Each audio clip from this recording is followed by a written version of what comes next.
بنی اسرائیل کون ہے؟ یہ اسرائیل کی اولاد ہے، اور اسرائیل حضرت یعقوب علیہ الصلوۃ والسلام کا نام ہے۔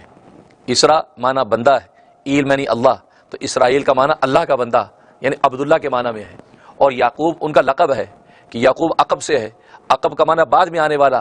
کیونکہ اپنے بھائی عیس کے ساتھ جڑواں پیدا ہوئے ہیں،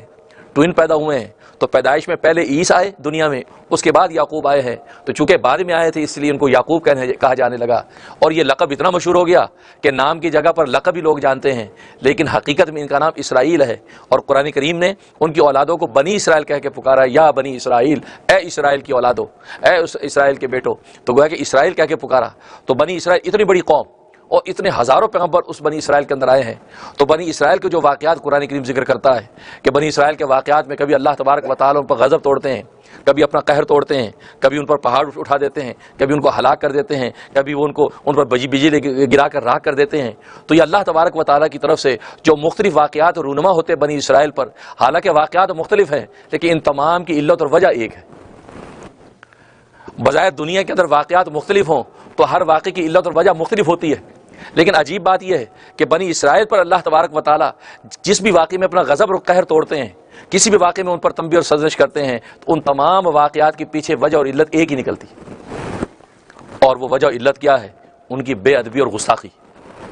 جب بے ادبی اور گستاخی کرتے ہیں، اب اللہ تبارک و تعالیٰ ان کے اوپر جو اپنا غضب اور قہر توڑتے ہیں، کبھی ان پر بجلی گرا کر ان کو راکھ کر دیتے ہیں، کبھی ان کو وادی عتیق کے اندر سرگرداں چھوڑ دیتے ہیں، طرح طرح کی ان پر تکالیف آتی ہیں، کبھی ہے کہ طاعون کا مرض ان پر اترتا ہے، 70,000 ایک ہی لقمہ اجر ہو جاتے ہیں، اسی طریقے سے بچڑے کی پوجا کے نتیجے کے اندر ان کو ہلاک کر دیا جاتا ہے،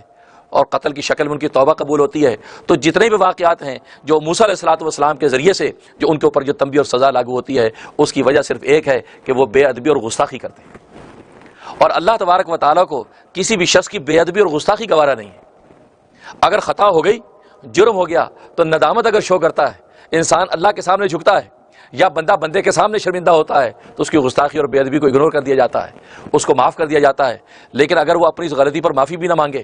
اور بلکہ اپنی اس غلطی پر تعویلیں پیش کرے، اس پر توجیہات پیش کرے، تو یہ تو گستاخ در گستاخ ہے، کیونکہ عذر گناہ یہ گناہ سے بڑا گناہ ہے۔ ایک تو گناہ ہوا اور پھر اس پر آپ عذر پیش کر رہے ہیں، اس پر بہانے پیش کر رہے ہیں، تو یہ تو گناہ سے بھی بڑا گناہ ہے، عذر گناہ۔ تو بنی اسرائیل کے اوپر اللہ تبارک و تعالیٰ نے جو متعدد مواقع میں اپنا غضب اور قہر توڑا ہے، اس کے پیچھے ایک ہی وجہ ہے، اور ان کی گستاخی اور بے ادبی۔